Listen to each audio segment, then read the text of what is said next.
اعوذ باللہ من الشیطان الرجیم، بسم اللہ الرحمن الرحیم۔ ہماری فرسودہ سوچ اور عورت کا بلند مقام۔ جو شخص اہلیہ کے لیے گاڑی کا دروازہ کھولے وہ رن مریض سمجھا جاتا ہے۔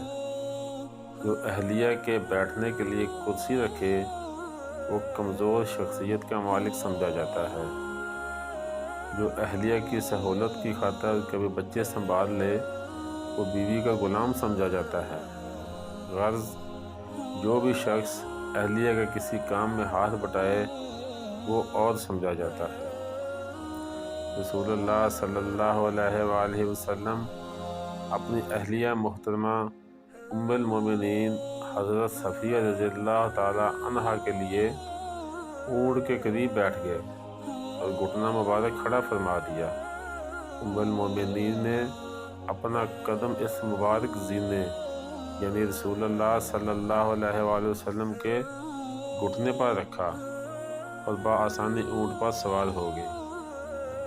رسول اللہ صلی اللہ علیہ وآلہ وسلم گھر کے کام کاج میں ازواج مطہرات کا ہاتھ بٹاتے، حتیٰ کہ کپڑے پر خود پیوند لگا لیتے، جوتے کی اصلاح فرما لیتے، پھٹا ہوا پانی کا ڈول درست فرما دیتے۔